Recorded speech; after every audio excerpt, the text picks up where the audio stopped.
देश में solar man के नाम से मशहूर चेतन सिंह सोलंकी देश के नंबर 1 स्वच्छ शहर इंदौर में क्लाइमेट चेंज को ठीक करने के लिए इंदौर क्लाइमेट मिशन शुरू करने जा रहे हैं, जिसे लेकर एमपी न्यूज के editor in chief doctor Mahendra Singh के साथ खास चर्चा में एनर्जी को लेकर उन्होंने कई राज खोले।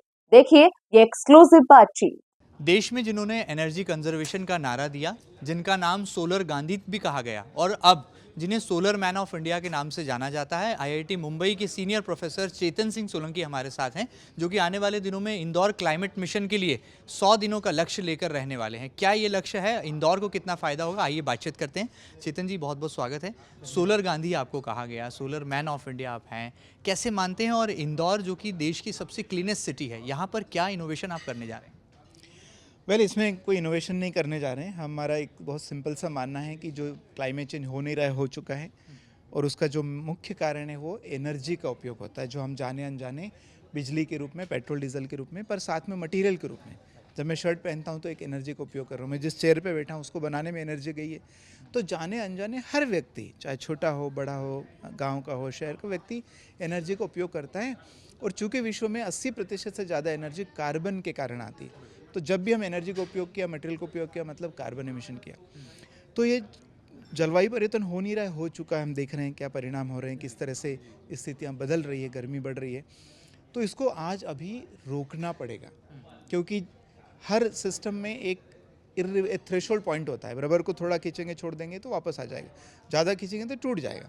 वैसे ही पर्यावरण को अब ज़्यादा स्ट्रेस करेंगे तो एक समय के बाद वो उसको ठीक नहीं कर सकते, रिस्टोर नहीं कर सकते। वो समय बहुत जल्दी आने वाला है। तो आज हमें ताबड़तोड़ सारे काम छोड़ के ये क्लाइमेट चेंज को ठीक करना, ग्लोबल वार्मिंग को काम करना चाहिए।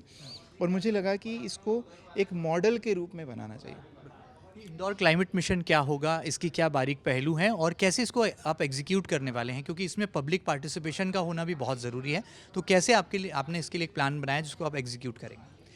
बिल्कुल, तो ये इंदौर क्लाइमेट मिशन पब्लिक के द्वारा ही होगा। और चूँकि इंदौर तो वैसे भी क्लीनेस्ट शहर है और यहाँ के सारे लोग इसमें बहुत जागरूक होकर भागीदारी करते हैं।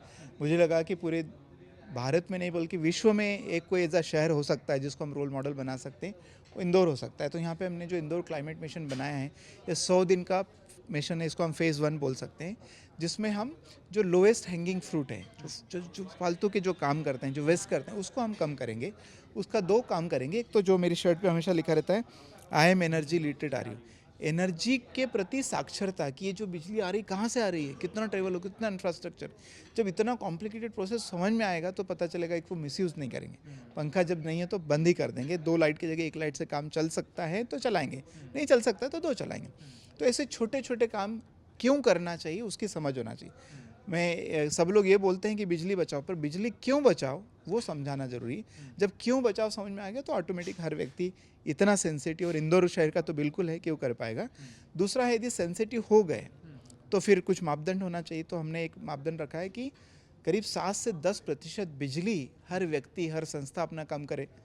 वेस्ट को, मतलब अपनी काम को नहीं रोकना है, जो ग्रोथ हो रही है वो होने दें, पर जो फालतू है, जो मिसयूज़ है, उसको कम करेंगे। तो 3 महीने में यदि हम शहर का 7 से 10% बिजली कम करके दिखा दें तो मेरे ख्याल से बहुत बड़ी उपलब्धि होगी। और विश्व का ये पहला शहर बनेगा इंदौर क्लाइमेट मिशन के दौरान, जिसकी एनर्जी की ज़रूरत बढ़ने के बजाय कम हो रही होगी, बिना ग्रोथ को प्रभावित किए। अच्छा, ये बताइए कि सोलर गांधी को ये पहली इंस्पिरेशन कहाँ से मिली? जब आप विश्व भ्रमण पर गए तब ये आपको थॉट आया, या फिर आपको लगा कि सोलर गांधी की तरह ही एक क्रांति लाने की ज़रूरत है और सोलर एनर्जी के एक्सेप्टेंस का लेवल बढ़ाने की भी ज़रूरत है? तो ये इंस्पिरेशन कहाँ से आई, ये थॉट कहाँ से आया, और कैसे आपको लगा कि सोलर मैन ऑफ इंडिया के तौर पर भी एक डेफिनेशन को गढ़ा जा सकता है? मैंने ये गढ़ने का काम तो मीडिया ने किया है, तो जो भी सोच के उन्होंने किया। पर जब मैं 2019 में वर्ल्ड टूर पर था, मैं एक गांधी जी की 150वीं जयंती हमने सेलिब्रेट की थी, और हमने एक प्रोग्राम किया था, सोलर लैंप असेंबली। तो बच्चे अपना सोलर लैंप बनाएं और अहिंसा की शपथ ले वातावरण के प्रति, क्योंकि ये लाइट में पढ़ना भी हिंसा है, क्योंकि लाइट में पढ़ रहा है बच्चा तो कार्बन एमिशन हो रहा है, तो ये भी हिंसा है। और चूंकि अहिंसा तो यूनिवर्सल वैल्यू है, तो मुझे लगा कि पूरे विश्व में होना चाहिए। तो उसके लिए मैं पूरे विश्व में यात्रा की। और जब मैं यात्रा की तो मैं हर महाद्वीप में लगभग गया है ना, और गरीब देश, अमीर देश, develop countries, developing countries, and then मुझे देखा कि हर जगह, मतलब एक चीज़ जो मुझे कॉमन मिली सब दूर, वो ट्रैफिक जाम। मतलब युगांडा बहुत पुअर कंट्री, वहाँ भी ट्रैफिक जाम, और पेरिस में भी ट्रैफिक जाम, वाशिंगटन में भी ट्रैफिक जाम। तो मुझे लगा दुनिया में कुछ तो बहुत बड़े लेवल का लोचा है ना, गड़बड़ है कि सब दूर ऐसे एक देश फेल हो सकता है पॉलिसी और प्लानिंग में, सारे देश फेल कैसे हो सकते हैं। तो मुझे लगा कि ये बहुत बड़े लेवल की गड़बड़ है और मुझे कुछ करना चाहिए। और मुझे कुछ करना चाहिए तो ये क्लियर हुआ कि एक प्रोफेसर के नाते तो इतना बड़ा काम नहीं कर सकते, क्योंकि ये तो विश्व की प्रॉब्लम है। और एक मन में प्रश्न आया कि आज गांधी जी होते तो क्या करते। तो गांधी जी होते तो उपवास करते, कुछ अनशन करते, यात्रा करते। तो उपवास मेरे से होते नहीं है, तो फिर ऐसा डिसाइड किया कि एक यात्रा करना चाहिए। और ये चूँकि विश्व की प्रॉब्लम है तो लंबी यात्रा होना चाहिए, 1-2 साल से नहीं होगा। तो इसलिए मैंने कहा कि जीवन के 10 साल तो देना पड़ेंगे। और चूँकि इतना बड़ी प्रॉब्लम विश्व का है तो इसको पार्ट और पार्सल में नहीं कर सकते कि होली दिवाली घर चले गए, सैटरडे संडे ब्रेक ले लिया।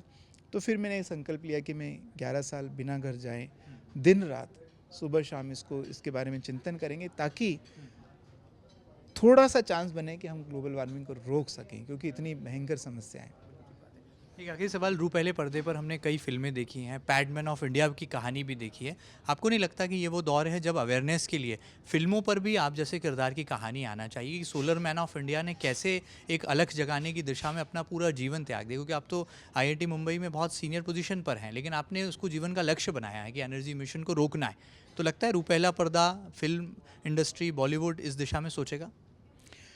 डेफिनेटली सोचेगा। और मुझे कुछ ऑफर्स भी आए थे, मैंने अभी तक उनको एक्सेप्ट नहीं किया है, बिकॉज इसका उद्देश्य है कि पब्लिक मूवमेंट बनाना है। तो जो भी काम हो वो बाउंडेड ना हो, मतलब मुझे बाइंड ना कर दे कि जो काम करने निकला उसी में बोलेंगे सर आप इससे बात नहीं करोगे, हम इनसे बात करेंगे। तो ऐसा होना चाहिए मुझे लगता है, ताकि क्योंकि ये हर व्यक्ति की समस्या है ना, ये मेरे तुम्हारे से और एक पॉलिसी बनाने से और टेक्नोलॉजी डेवलप से हल होने वाली नहीं है। तो मुझे तो जो छोटे से छोटा व्यक्ति, बड़े से बड़े, अफ्रीका, अमेरिका, जर्मनी, सबको जोड़ना पड़ेगा, है ना। आधे लोगों को जोड़ के भी नहीं काम होगा। तो पर्दे का डेफिनेटली इसमें महत्वपूर्ण रोल रहेगा, सोशल मीडिया का महत्वपूर्ण रोल रहेगा, हर व्यक्ति का रोल रहेगा। और जब हम समझ जाएंगे तो इसको बहुत अच्छे से कर पाएंगे। मतलब जल्दी आप फिल्म का ऑफर भी स्वीकार करने वाले हैं, जो अभी तक रिजेक्ट करते आए तो उसको एक्सेप्ट करना चल रहा है, चिंतन चल रहा है इसके ऊपर। बहुत बहुत शुक्रिया हमसे बातचीत के लिए। तो आपसे सोलर गांधी जो कि बता रहे थे कि रू पहले पर्दे यानी कि बॉलीवुड से भी कई फिल्मों के ऑफर्स उन तक आ चुके हैं। और बड़ी बात यह है कि पैडमैन ऑफ इंडिया जैसी जब कहानियां रू पहले पर्दे पर गढ़ दी जाती हैं तो आखिर क्यों ना सोलर मैन ऑफ इंडिया की कहानी को भी फिल्मों के जरिए जन जन तक पहुंचाने की कोशिशें की जाना चाहिए। बहरहाल इंदौर क्लाइमेट मिशन पर हैं प्रोफेसर चेतन सिंह सोलंकी। देखना होगा कि उनके नेक इरादे और वादे किस तरह से आने वाले कल में स्वच्छ शहर इंदौर को एक नई उड़ान दे पाते हैं। फिलहाल मेरे सहयोगी अरुण यादव के साथ doctor Mahendra Singh, MP news Indore.